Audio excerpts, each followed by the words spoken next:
Parents, we need to talk. Your kids are watching every single thing that you do. How you eat, how you move, how you talk about your body, and whether you realize it or not, you're shaping the very future habits that they're building right now. Here's the problem. Most parents are unknowingly passing down the very struggles they're trying to protect their kids from. And it's really time to break that cycle. So in this episode, we're gonna dive deep into how your fitness choices impact your family, how to raise healthy kids without body shaming, and why your example matters more than your words. If you wanna be a healthy role model for your kids, a role model that they deserve, stick around because this episode might change everything. All right, let's get to it. Hey guys, and welcome to the Fit Couple podcast, where we are Christ-centered, servant-hearted, and silly AF. We've got a really hot topic to cover today. Most of the people that we work with are parents, and we are super excited to share a little bit more from a kid's standpoint and how to incorporate that, and some really fun new, I guess you'd say, structure that we're going to have to the podcast, and things that you can look for in every single one.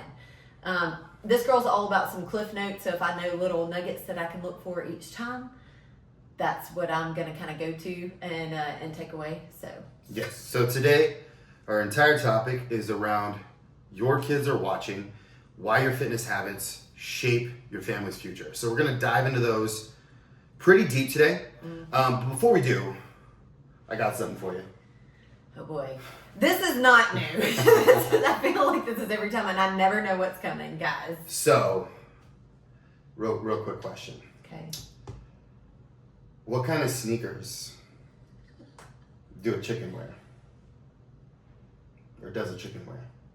Sneakers. Yes. I don't know. All I can think right now is high tops. I have no idea, no rationalization for where that's coming from. They wear Reebok, buck. That's good dad joke. Yes, I'm all about the dad jokes in light of the parenting topic today. Perfect. He's so prepared. What we're going to start off with today is a little game, like an actual game here. Yep. We're going to call this the ultimate hypotheticals. Alicia and myself we're not parents unless you count dog parents. Yeah. But we work with a lot of parents. So we've seen a lot over the course of the last 10 to 15 years of doing this type of coaching. But I do want to kind of have a little bit of fun here. So I'm going to give you a hypothetical, and all you have to choose is almost like an A or B situation. Okay. All right, so hypothetical one is, would you rather have a kid that only eats plain chicken and broccoli? Okay. Or a kid who refuses to eat anything but dino nuggets and ketchup? Option one, no doubt. No doubt? Yes. Why?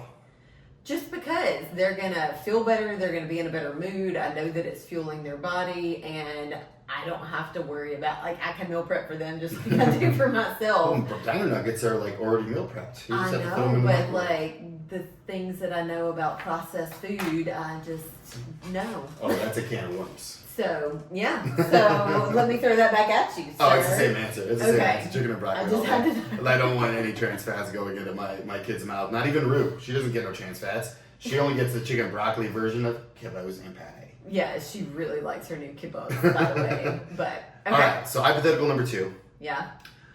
Would you rather have a toddler that sprints everywhere and is, maybe a little dangerous? I was just about to say, they are going to have cuts and bruises. Or one that refuses to walk. And we're talking about toddlers, right? So it's not about physicality, health. It's more just as a parent, which one would you rather have? The one that's a flight risk, they're going to break out the baby cage, the playpen, or the ones that's come on, let's go. And they're just nah, I'm not going to walk until I'm 16. Option A again. Yeah? Yeah. So you want a little boy is what you're saying? I've always wanted a house full of boys. I would always tell people that I want a house full of boys. I want to raise some gentlemen. Now the real question is, do you put a helmet on your little boy? I might do that. I did not think about that, but that actually makes me feel a lot better about my life. Wrap him in bubble wrap and freaking go, buddy. You got it. Yep. We'll probably have some doctor bills, but that's okay. But at least that means they're healthy. I don't think I would have a choice. Why? Well, I'm just thinking okay, so let's play the other end of the spectrum. Let's say we have a little girl. She might not refuse to walk. She might not just walk because daddy never puts her down. Yeah, I've already thought about that. Trust me. So it's like you're gonna make most starting kindergarten. Like, all right, we got an alphabet, but you need to learn how to walk. All right. So the third one, this one makes me laugh, is: would you rather have a child who quotes fitness influences to you, like, give you an example, Mom, you know that Dr. Mike said that's not optimal, or you would pull that one that thinks pizza is a food group? You're making these way too easy. Like, all of mine is option A, option A, option A. And I have several different reasons why I would say that. Okay, so give me why. Because I might push back on you against this one just a little bit. Okay, that's fine and fair, and you're entitled to your opinion. But I would say quoting the fitness influencer because, A, that means it's something that they're interested in, they're paying attention to, and they're getting hopefully good advice. Hopefully it's good, positive fitness influencers. We're talking about fitness influencers here. That actually, well, I wouldn't put them all in like the same category. You would, at least with Dr. Mike, he does have scientifically backed data, or a John Jewett, or you know, even like Kuba stuff. Like, there's a lot of really good people, some Lane Norton stuff, like that would be fun. My other reason for that is I might learn something from my kid. A lot of times we do. They'll come home and like, my mom, I like learned this at school, and it's like, oh shoot, I didn't know that, or I didn't remember that, like whatever. And then on the pizza side of things, I just no, because again, they're always gonna want pizza, and like, not nutritious food does not keep my kid in a good state of mind, mood. If they have a gluten allergy, something like that, then they're not gonna feel good. And I do have friends whose kids know that when they eat pizza, they feel terrible. Yeah, and that all. I know that you love pizza, so you're gonna have to explain this one to me. I'm gonna push back against that one. I would rather have the kid that thinks pizza is a food group. Because you like pizza, or why? I love pizza, but also you can make pizza in many different ways. You can make healthy version, or. But here's the main issue is most fitness influencers are full of crap. Yeah, I wouldn't. And if I have a little kid that's like quoting like some Dr. Oz BS, or you can name like 1,000 fitness influencers that have really bad advice, and they're the ones that get the most traction on social media. Oh my gosh, me and my kid are gonna argue all the time because I'm gonna have to show him some science. If it's a girl, I'm like, oh, it's okay, babe. But if it's a little boy, we're gonna have to argue. I'm gonna have to learn him up. So I would rather have the pizza one. I do get that, but you didn't caveat that and just say like open. So I was thinking only ones I would allow them access to. So that. Well, yeah, but it's the same mindset on the pizza side. If they only have the pizza that I have them give them access to, right? Where we're using, let's say, like good dough. That is like a sourdough, like that is better without, you know, any kind of like additives to it. Yeah. We could use like lower fat cheese. We could use, I don't know, lean ground turkey rather than pepperoni. There's many ways you can make pizza and make it taste freaking really good and have it just be carbs, protein, and healthy fats. Like there's a lot of pizza is basically the fitness influencer of food. Most of it's pure garbage, though it's so palatable. Same with TikTok. Most of it's trash, but it's very palatable because it comes in these little like 30-second bites where everybody's like, oh, I'm an expert now. So I'm just going to preach this as if I have expert knowledge, but I just have a nice butt. That's really what it comes down to. Mm-hmm. Yeah, no doubt on that.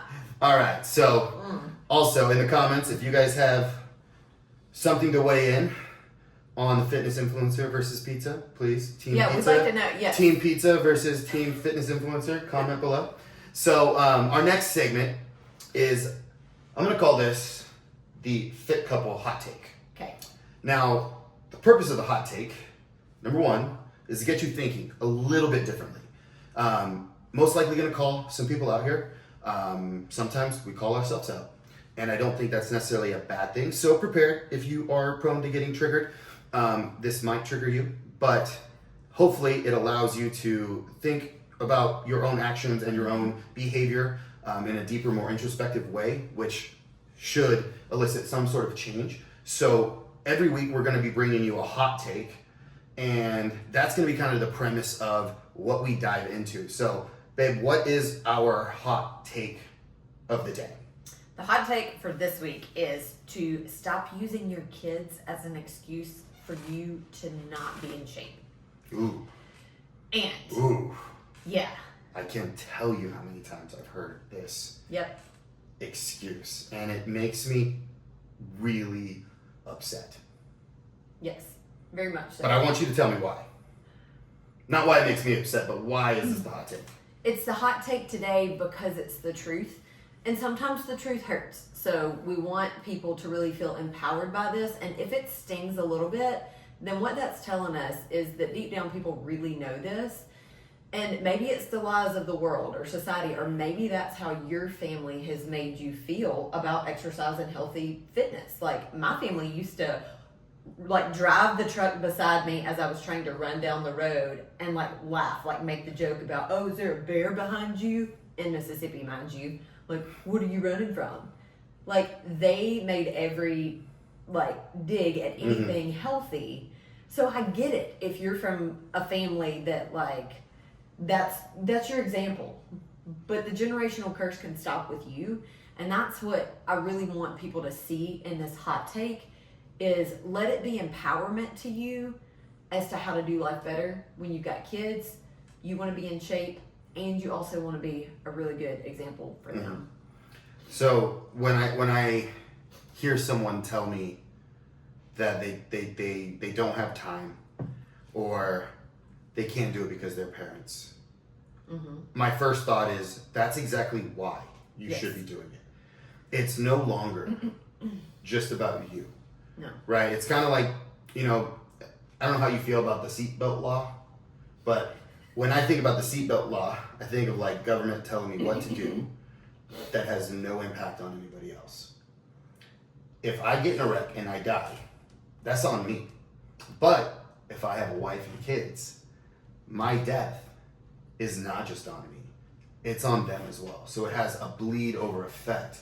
It causes pain and harm to other people. Right. This is a freaking huge example of that. Of like, if you are unhealthy, if you are eating poorly, if you are inactive, you are a freaking role model, whether you know it or not. Right. It's just, are you being a good role model or a bad role model? And our kids, they don't do what we tell them, they do what we show them. Right? They absorb. So if we're setting the example that, number one, fitness or being healthy, being active is a bad thing, or like something to be laughed at, your kid's absolutely gonna model that, or they have a much higher likelihood of modeling that. Like if you look at the research and just the data on obese children, the likelihood of two obese parents or two overweight parents, the likelihood of their kid growing up to be overweight or obese is on the spectrum of like 80 to 90%. With one parent being overweight or obese, it's like a 50 or 60% chance. You put two people together that are overweight and obese, they're almost guaranteed to grow up that way.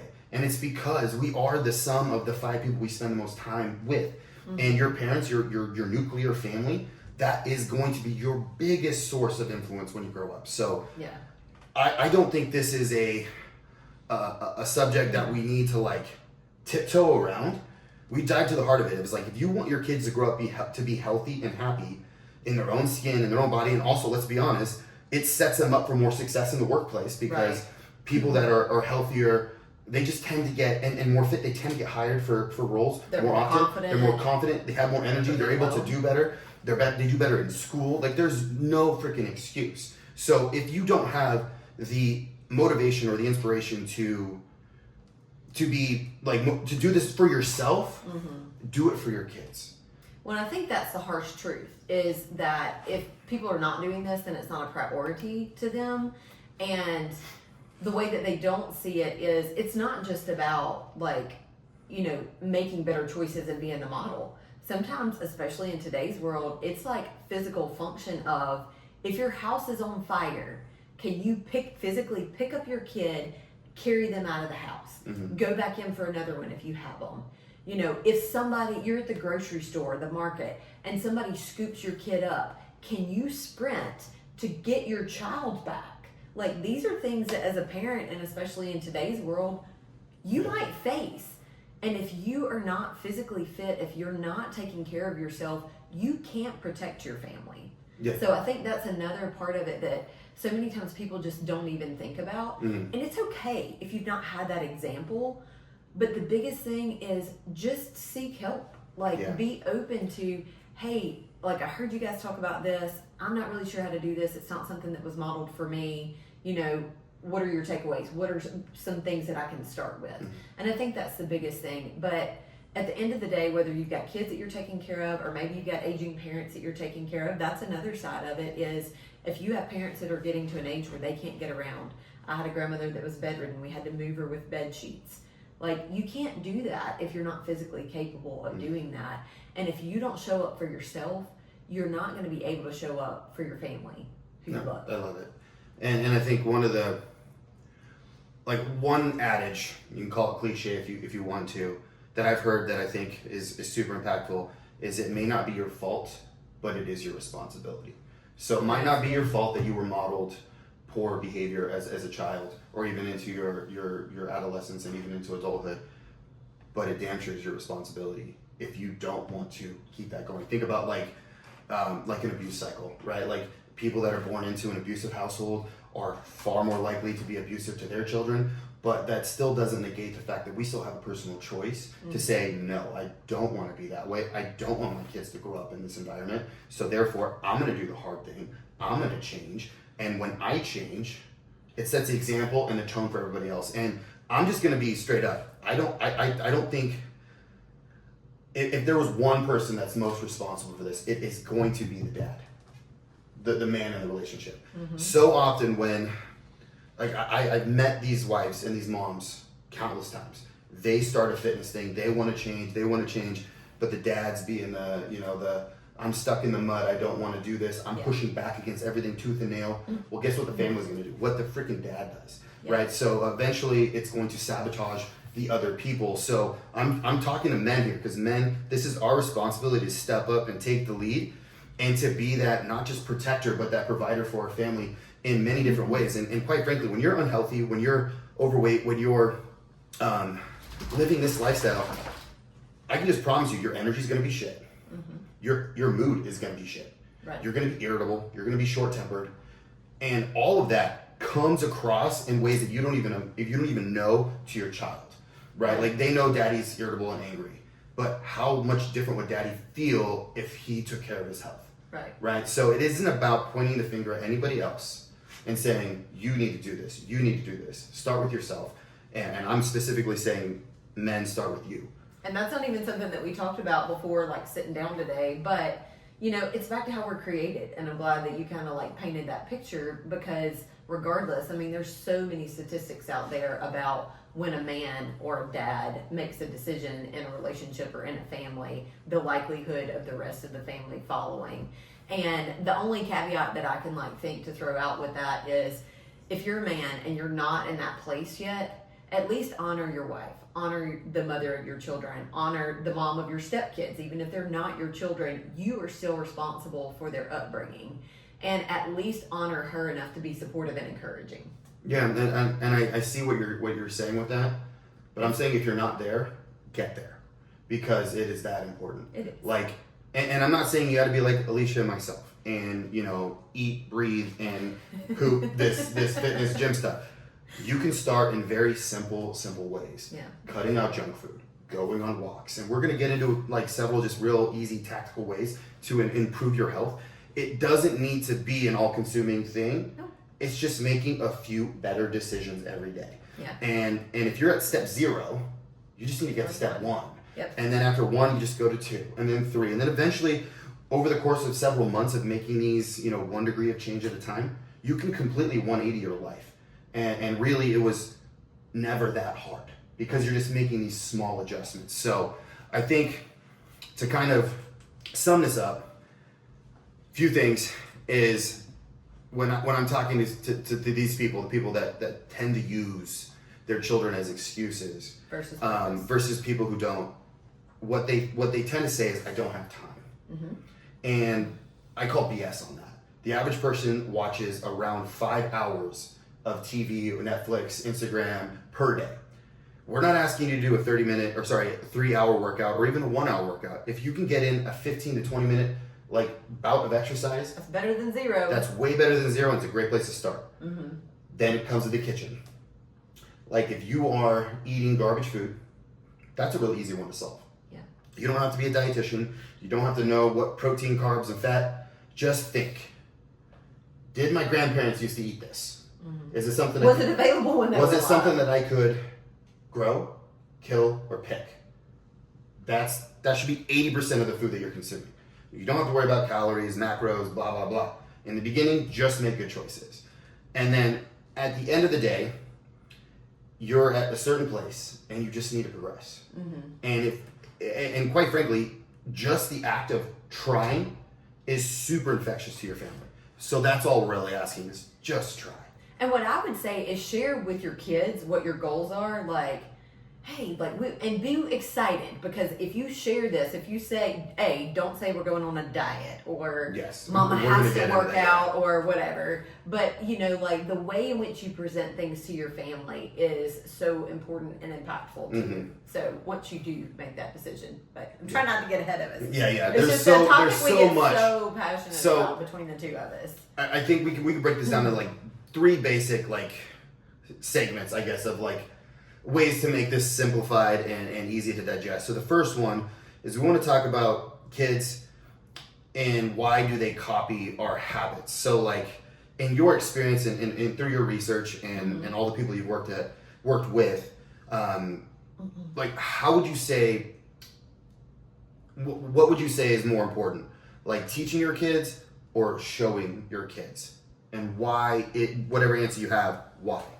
Oh, it's 1,000% showing. And I think the blessing for me is that I had a niece that was only 8 years younger than me. And I realized as a child in elementary school that she mimicked and copied everything I did. So even as a kid, most kids don't feel this way, but I don't know, I've always felt this way. I felt responsible for things that she did that was copying me. And I've seen that throughout my life, but I really pay attention to other people, so I do realize it's not something that comes to everybody else. But I mean, throughout the course of my entire life, I've just seen that, and I've seen that with cousins and what they did and the habits that they had. It was just like their parents, and so many times, especially clients we have will come to us and they'll say, "Oh, it runs in the family," and it might be high blood pressure, type 2 diabetes, etc. And that may be true, but what also runs in the family are habits. So what we want to empower people to do is own those habits, know that you do have the power to make some changes. So even if genetically you are more predisposed to certain things. You got the short end of the stick on and genetics. I did. Yeah. I got the short end of the stick on my genetics, but I saw in my family, and we'll get to that later, but I saw in my own family just how that affected so many different things. And I owned from a very young age, I will not be that way, and I don't want my children to feel the way that I feel in this season, if that makes sense. And what was I guess, maybe to get a little bit more specific, how did you feel in that season? Well, I just felt And when was that? When you were a kid? Little? Kids. So my parents passed away when I was little. My mom was always overweight, so I do remember right before, so my dad passed away first in a car wreck, and then my mom was always overweight, even through high school and things like that. She had a great disposition, excited, she was the life of the party. Everybody loved her, but she still quietly struggled with that and always felt judged. And, as a single mom of 2 girls, she started doing Sweating to the Oldies.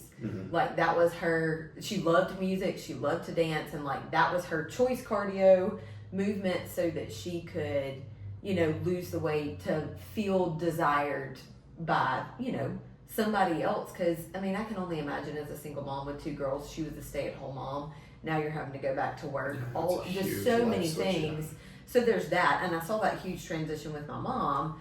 But then with those that raised me, they just didn't have real good health habits. We did grow up on a farm, so I was at least outside. I could go outside and do things, etc. But healthy eating was not modeled well. And I just remember, they never were physically active with us, ever. I can't remember a time that they came out and played soccer or threw the football or whatever. Now, some of our cousins would. And I just remember, I loved those memories so much when people would just do things physical with us, but I also saw how the mood in the household, how, that affected like so many other things, not just the physical time that they spent playing with us, but how it affected their marriage between the two of them, how it affected decisions, how it affected how they talked about their own bodies and things of that nature. So I think that's really impactful is, so we can learn things from our upbringing, like using the example of you or someone else that maybe didn't have the best habits modeled for them. Like I said, it's not your fault, but it's your responsibility. So you made the decision of like, I see this as what I don't want to do, right? Like, so I still learned the lesson, right? Like it wasn't modeled, but what was modeled is how not to, habituate your life. right. And I think that's a really empowering thing of like, I never was modeled that. Yes, you weren't, but you were modeled how not to. And I feel like a lot of learning is just figuring out what not to do. Right. And kind of the negative side effect of that. And obviously we come from completely different backgrounds in that my family was super active, and we're gonna get into like body image and diet and stuff like that. But my dad specifically always did such a good job of like making activity fun. Yeah. Like even when we were doing straight up chores outside, like him and I He would made a turn game everything out of it, into a didn't he? game. Yeah, we would be like splitting wood together, and he's like, "All right, I got this pile, you got that pile. Whoever can cut through it the fastest." Owes the other person a 6-pack, and of course back then it was root beer, it wasn't actual beer, but like we would always have some kind of wager, and we'd always have a game fun. around it. Or it was always like Sunday was family day, and family day meant we didn't have friends, couldn't come over. It was like only for our family, and he loved to go like play tennis. That was like a real thing for him. He loved tennis. He also would always take us to like the baseball fields, and we'd play like a family like game of softball or baseball, or we would just practice batting and like just we'd be there for hours, like the whole day. Or one time we lived like 8 miles out of town, and you've been there before, right, on Cedar Pass, where my mom drove us to the one side of the mountain, and then it was like in the morning, and we just hiked back home over the mountain. So like there was no trails, we just like found our way through the woods, and it was like an adventure. But like that was the kind of stuff that he always had on his agenda every single week, and it was never like we're on a diet or we have to go work out. It was always like, hey, let's go do this really cool thing. So I think that kind of leads into, I guess, the next topic, which I'll let you kind of take this. Yeah. So how to talk about weight without body shaming. Yes. So the reason I didn't want to jump too far ahead, because my parents were excellent at this. For instance, my mom was always on some kind of diet growing up. Bless her heart, though, she is like 4 foot nothing. She might be 5 foot. 4'11", and she still can technically get a handicap placard. We short people don't have very much room to No, spread for things her, out. like 135 pounds was like she felt like was overweight. Yeah. But here's how my dad handled it. So like my mom would be like, all right, I'm gonna try to lose weight, and she never really had that much weight to lose, to be honest, like maybe like 10-15 pounds max. But she always was trying to set the tone. And my dad would like have a team huddle with us kids and be like, all right, guys, mom's going on a diet, so we're all going to be supporting her in this. We're going to eat the same way that she's eating. We're going to support her in her exercise, etc. I don't want to hear you complaining about the food. I don't want to hear you complaining about the exercise, but we're all going to do this together, because when one of us does something, we all support each other. So it was always like this like very like unified effort in supporting my mom in her decisions. But on the flip side, my grandparents, my dad's parents, they were the opposite. Like they were all about like shaming and full like kind of, I shouldn't say full backstory, but just enough backstory to understand it. My grandmother was very overweight, and she successfully lost like well over 100 pounds. The same set of grandparents? Yes. I never knew that fact. And so she was hyper aware of food and exercise. And I was a big boy. Like, I mean, I had the appetite of a grown man by the time I was in kindergarten. I think we talked about that before. But sorry for our children. I would spend several weeks with them, if not a month with them, every summer when I was little. I loved hanging out with my grandparents. They lived around Tahoe. It was like really awesome. Plus, I loved my grandpa, and we would always listen to baseball games, and he was awesome. So, but when I would stay there, like, let's say we had breakfast, and being a kid that eats a lot of food, I would go back for seconds. And my grandma would always stop and be like, Tim, are you sure? you need to get seconds. And she would say things like, you've worked so hard to lose the weight. And I'm like in kindergarten. Did you realize at 5 that you were trying to lose weight? No, I didn't. Until she said that.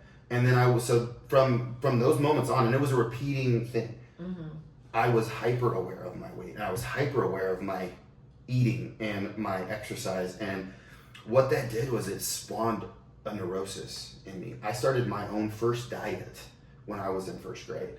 Like, where I was, this was before my fitness pal. I had a food journal, like an actual encyclopedia food book that I would look up calories and write down and keep a food journal at like 6 years old, 7 years old, because I was hyper aware of how overweight I was. And I was a bigger boy, chunky, but I was more husky than I was like overweight. And so that would be an example of how not to do it. How my parents did it was a great example. I never felt like I was on a diet or I was judged. It was all because we did this as a family and it was good for us.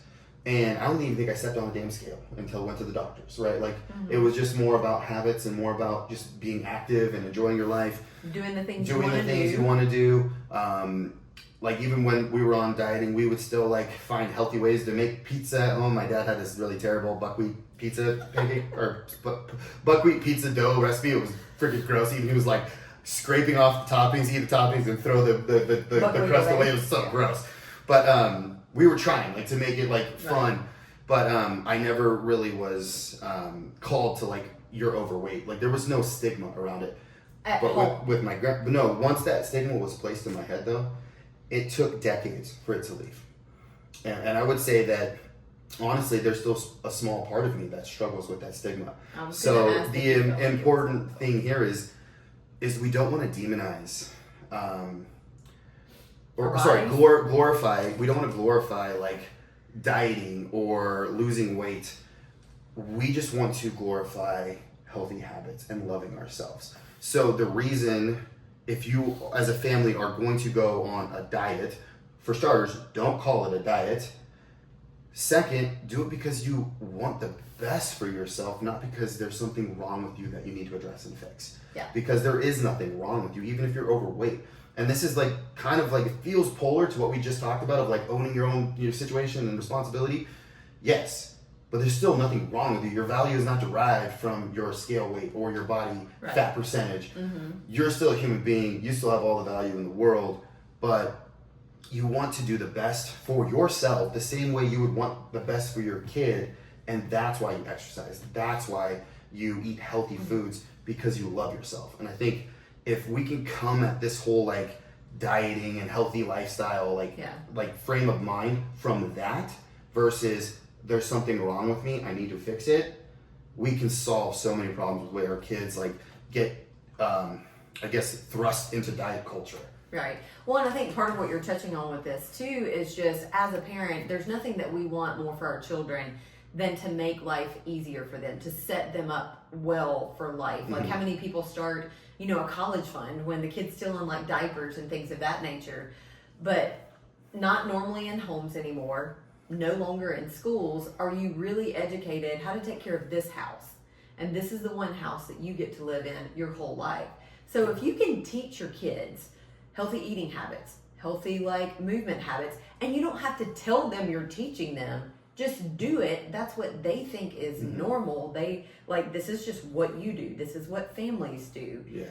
And you're setting them up to never do what you as a parent are embracing on in your late 20s, your 30s, your 40s. It's much harder later in life. Once you've got 2 or 3 decades under your belt of terrible habits to unlearn, it's really hard to go backwards. Yeah, that's a great point. So think of it as laying like a solid foundation for your kids' health and better future. That's something they're never going to have to worry about because it's just second nature to them. Yeah, I love that. I love that. I think if people can think of it as like, it's much easier to do it right the first time and set good habits than to unlearn bad habits, then replace them with good habits. So save your kids the pain of having to unlearn habits by setting it for them early. But like that kind of bodes the question here. Like when it comes to exercise, activity, like I don't want, at least in my mind, like to ever feel like I have to do something. So in your experience, like in leading families into being active and exercise together, what would you say is like some of the best practices to like encourage like activity as a family? I think, like anything, I think people way overcomplicate it. The easiest thing that you can do as a family, go take a walk. I don't care if you live in the country. I don't care if you live in a neighborhood. You may need to, have the little kid leashes or something to make sure they don't venture off into traffic. Or maybe you go to a park, drive to a park where you can safely whatever. But I think people underestimate the simplicity, but the vast impact that something as little as a couple of walks a day can make for everybody's mood, their digestion. It gives you time together.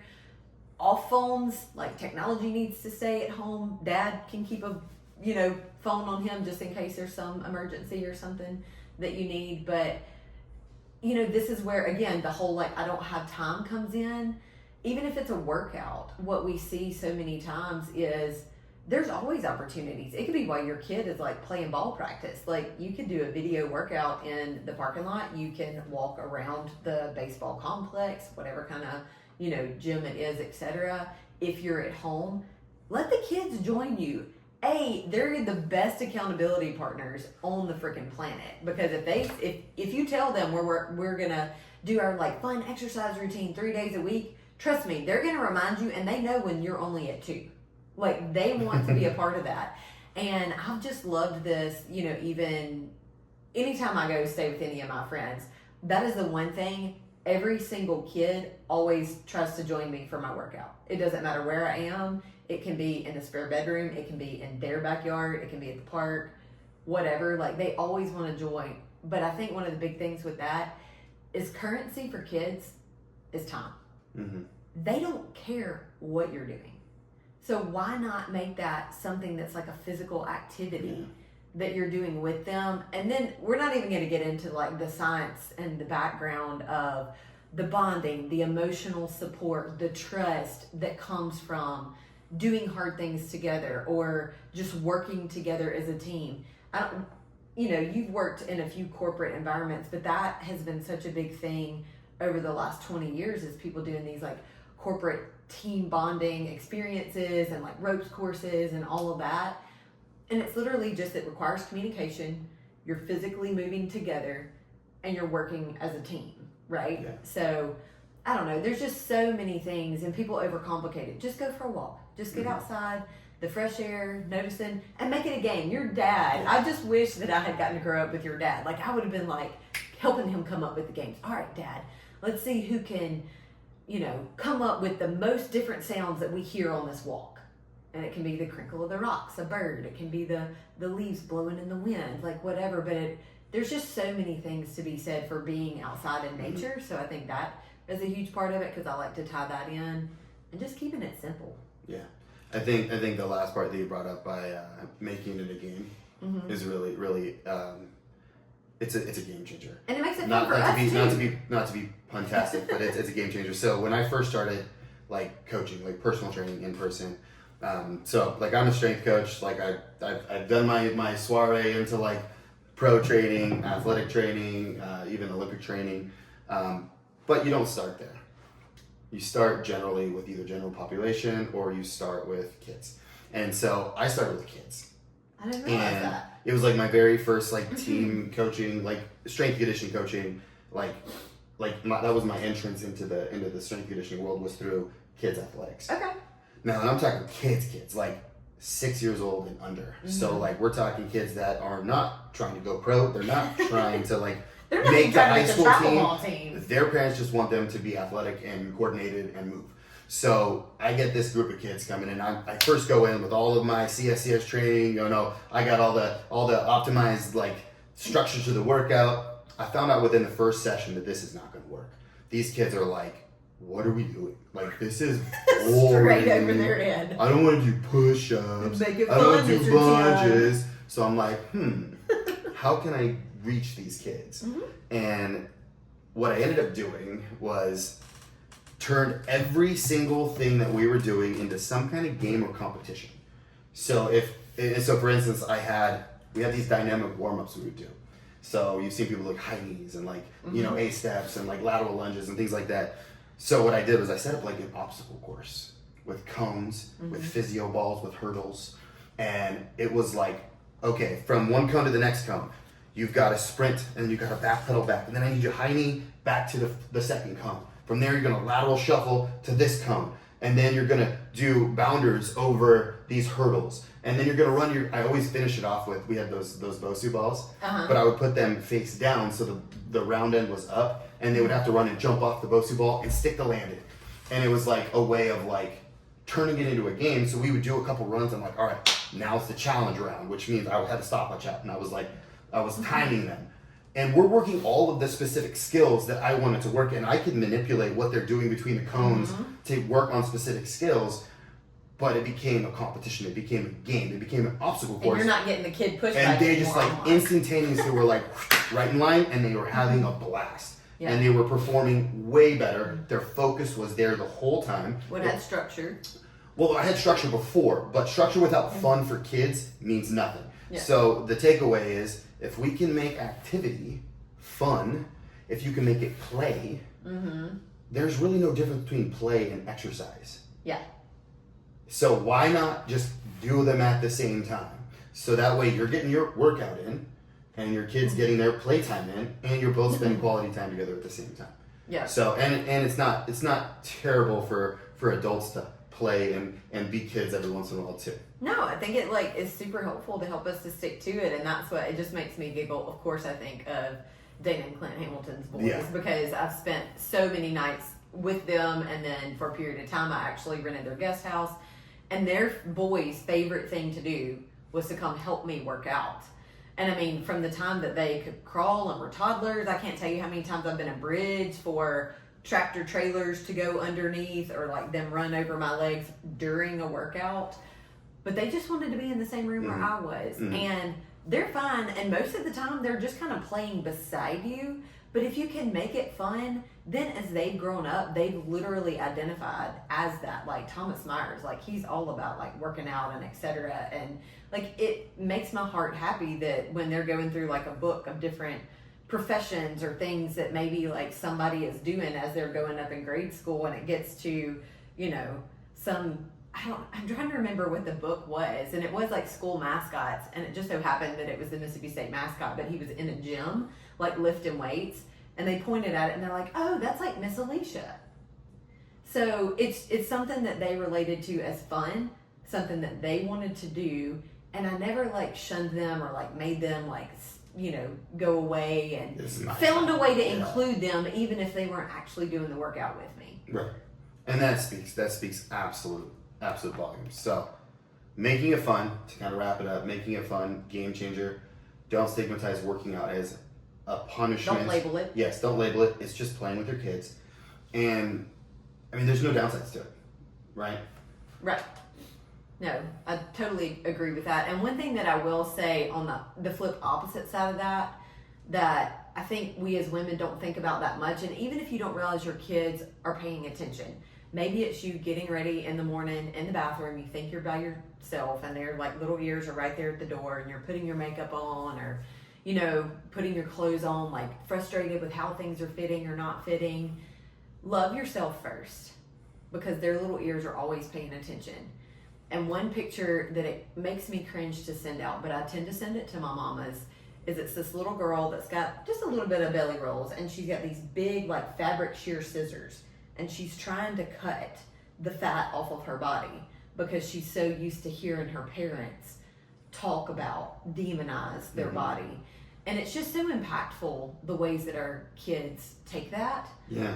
And even ourselves. So like more loving self-talk yourself. But if you don't do it just for yourself, do it for them and the way that they're going to see their body. Yeah, it's kind of funny if you want to just strip that back like to another level of words are just words. We give them meaning. So if, that's for instance, like in other cultures, if you look at like in Mexico, for instance, the word gordo is fat. Like, tú eres gordo. Like you're fat. Okay. It's not good or bad. It's just fat. Right? Okay. If you say that in the United States, that is a negative word. So it's a label. It's a label, right? So as kids, they start with a blank slate. And they're learning language, they're learning words, but we're giving them the connotations to these words. Yeah. So the way that we talk, the way that I'm fat. Tone. And I'm disgusting. Or like they pick up on that tone. Now they're like, oh, but I have that too. Therefore, I'm disgusting. Therefore, I'm fat. Right. And it's super, super important to just be careful with what we say, because number one, we're programming our own unconscious mind the whole time, right? If I consistently tell myself like you're nothing, you're a piece of crap, you're fat, you're gross, you're lazy, like I'm literally writing my software code, like that's what I'm doing, but I'm also writing my kids' software code. Yes. And it's like their little carbon copy of me, and if I think I'm gross fat, then they're most likely gonna see themselves the same way. So instead of even using that terminology, like I would recommend, for one, not telling yourself that you are anything unless it's an empowering affirmative word, like the difference between I am fat and I have fat is a very, very drastically different thing, because you can lose something, but you can't change what you are. Yeah. And it's funny because like my dad, he did this all the time. He was super ahead of his time as far as, and he's not woo at all, just what he personally believed. He would say, like, you know what I do when I'm tired? I just stop and I be awesome instead. He would say that all the time, and it would always make you giggle. I'm like, oh, I guess I could be awesome too. Like, but that's kind of teaching the same lesson. Right. Like, I don't have to be tired. I can just stop and be awesome instead. Yeah. Well, and one thing I think that's important to just kind of call out, we've kind of tiptoed around it and people might gather this, but why is it so important what we do? It's because whether you want to admit this or not, and whether or not you want to be your child's favorite model for life, you are. Yeah. I have never met a kid, and think about it, even a parent that isn't an active parent and isn't present, that kid still wants to be like their mom and dad, no matter what. So even if you don't want to be a role model for your children, the reality is they look up to you and they want to be like you. And they don't care what that you looks like. So take that responsibility and give them a good example to become themselves. Do you recall the quadrant like chart that Pastor Ed put up at church just a couple weeks ago? Yes. Parenting, yes. Where you have like on one side you have relationship, Oh gosh. the other side you have accountability, and kids that have a very strong relationship with their parent and a lot of accountability, they are the most empowered. And if they have a lot of relationship but no accountability, they become complacent. And if they have no relationship and a lot of accountability, they're stressed out. Yes. And if there's no relationship and no accountability, they become what's the right word? Apathetic. Yes. Where they're just like, It was so impactful. It was so impactful. So what we're looking for is starting with relationship of those kids loving you and like spending quality time and affirming them, but then also having standards, right? And that's what's going to set our kids up for, because our job as parents is not to be our kid's best friend. It's to set them up to be the most successful human being they can be. Right. And so that's starts with love and the relationship side, but then it has a heavy element of accountability. So I think that just popped into my mind of like, that's exactly what we're talking about here. No, that's a great tie-in, but can also lead into the next segment that you guys can start looking forward to on each of the podcasts, and that is going to be our Fit Couple Rant. Ooh, Fit Couple Rants. Yes. So I do fancy myself a rant from time to time. You do. When I get old, people watch out. I'm gonna be like, you get off my damn lawn, you kids, your damn rap music, put your pants up. That's what I'm gonna say. I have zero doubts you're gonna Like do Nick that. Miller on the New Girl. That's gonna be me. Well, and part of the reason why we want to cover this is we feel like today so many people find it gospel in a TikTok reel or an Instagram reel or something that they get a split second with like no background on. So it's kind of going to be like a rant for real on each podcast of something that we really want to kind of call attention to, but also kind of give you some things to like look for. Yes. So what's this week's rant? The Fit Couple rant for the week is kids' food. Are you paying attention? I am. You are not paying attention. You are looking I'm at looking something at her. really cute. She heard food, and now she wants to know what we're talking about. This is not wiggle food. This is we're ranting about kids' food. Yes. And how purely kid. garbage it is. When you see something that is kid friendly, what's the first thing that comes to your mind? Processed garbage. Yeah. It's gonna have a lot of bullshit in it. Yep. Whether that's Dino Nuggets, whether that's Lunchables, whether that's freaking Cheetos, like the little snack packs, like they're all garbage. Kids' food should not be synonymous with processed junk. Yes. It's a freaking disease, and it's a scam. And I'm just gonna say it. I am super happy that RFK is taking this train down. But yeah, what are your thoughts on kids' food? Because hopefully we don't disagree on this, because that might be a problem. No, we're on the same page with that. Rue thinks my coconut lotion is food, but aside from that, it's just like yours, where we started. We're going to go back to the beginning of this podcast. Think about your grandparents. If you could pick it, grow it, kill it, then it's probably good. Are there Dino Nugget trees in nature? No. Exactly. So you can't have it. But, you know, that's the biggest thing that we face when we have a parent that comes on as coaching is then we get the pushback when they're, you know, looking at what they're going to make. They're like, oh, but my kids are not going to eat this. And it's like, well, if it's not good for you, is it good for your kids?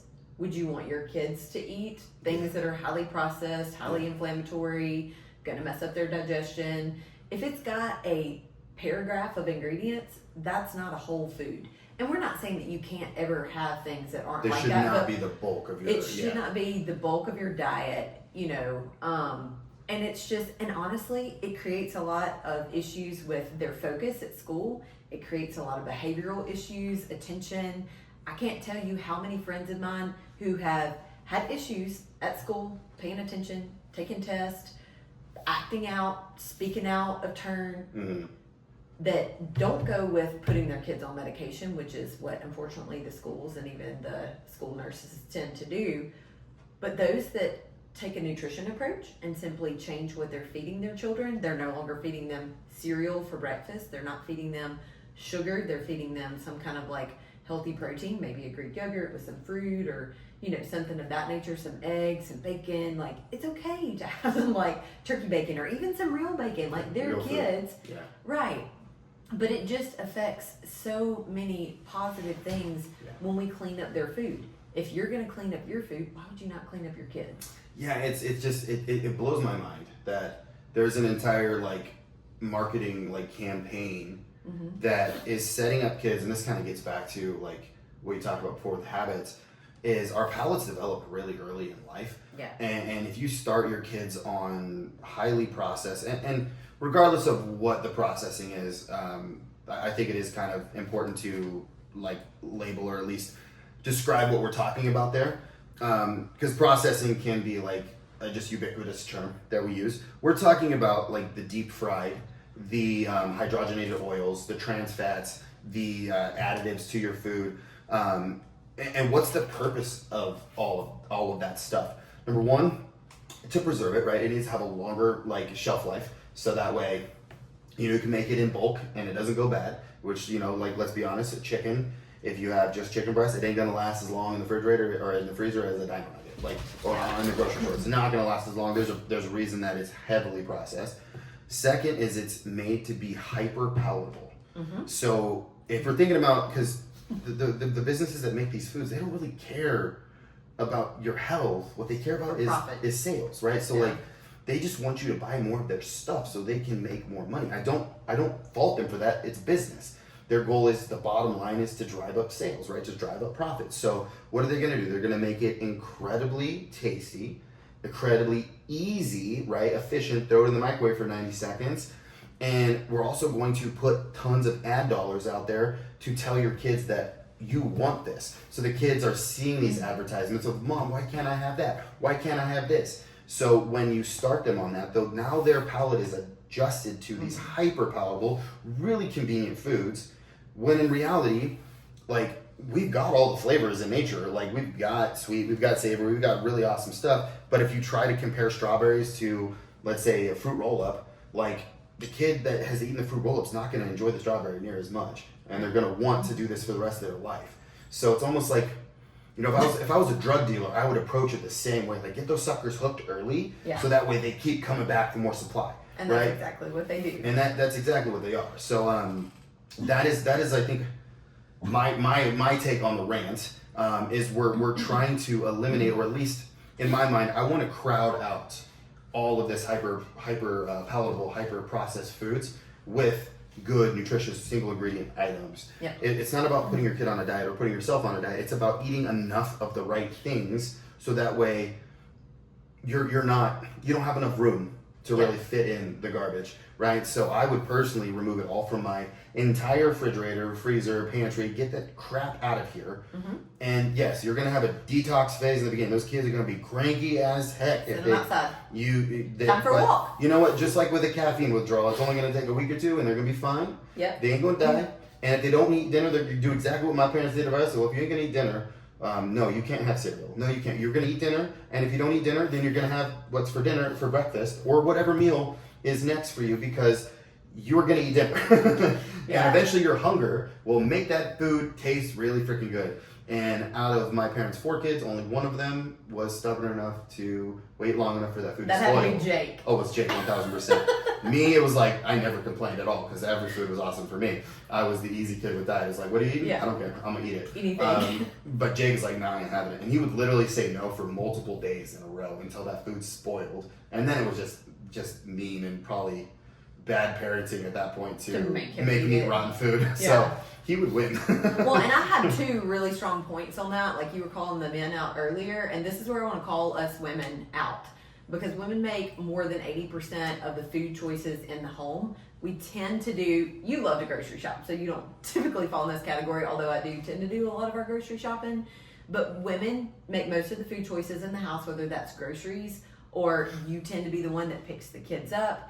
You know, if you're grabbing quick Chick-fil-A or, restaurant grab-and-go food, it's on us. So, I want us to own that and think about that and the choices that we're making for our children. The second point I want to make is we vote with our dollars. So if you want to see changes made, then buy the things that you and your family are willing to put in your bodies that you know is going to be better for you. If you quit buying the junk food, the processed food, etc., they'll start making changes. Yeah.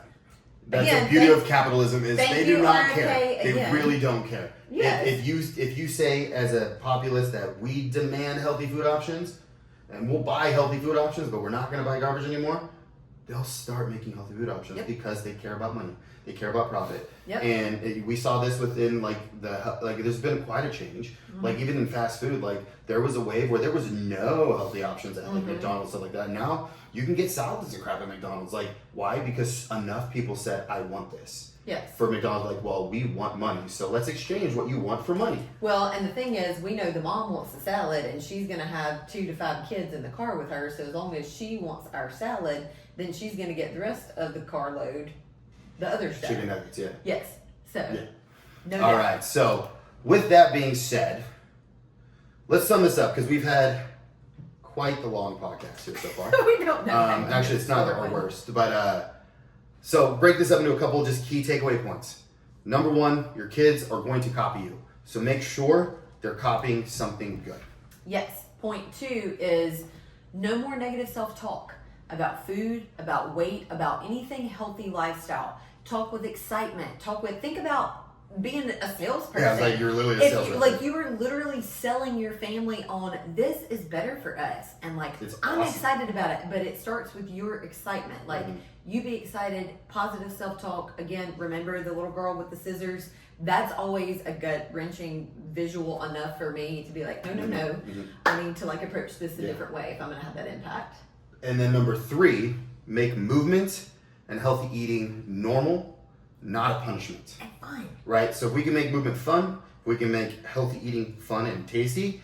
Most impactful. So if we call it a diet, if we call it exercise, if we call it whatever negative connotation word you want to think of, the likelihood of the buy-in again is going to be very low. Yes. So we have 2 challenges for you guys. Below, we want you to drop a comment. What is one healthy habit that you're going to start incorporating for you and your family? And the second thing is, if this resonated with you and you struggle, like you don't know where to start, you understand what we're saying, but it's like, can healthy eating really taste good for a family? Because I'm going to tell you, what I heard, what was modeled for me as I was growing up, I expected that eating healthy was bland, tasted like cardboard, that you just force yourself to do, and I never looked forward to that. So if you struggle with that, drop family in the comments, and we would love to just reach out, have some content, some comments back and forth, see what you're struggling with, see how we can help you, because that's our heart, is not just to help couples be fit, but to have that generational impact for your whole family. Yeah. And remember, it all starts with one decision, and that is decision to change. To make your mind up that this is important, and if this is important, you will make time for it and you will make it happen. So if you need help, reach out. Go ahead and follow us on Fit Couple U on Instagram. Give us a follow and a like here, and please share this with one of your friends, one of your mommy friends or your daddy friends that needs to hear this message. But we will see you guys next week on another episode of the Fit Couple University podcast. Bye, guys.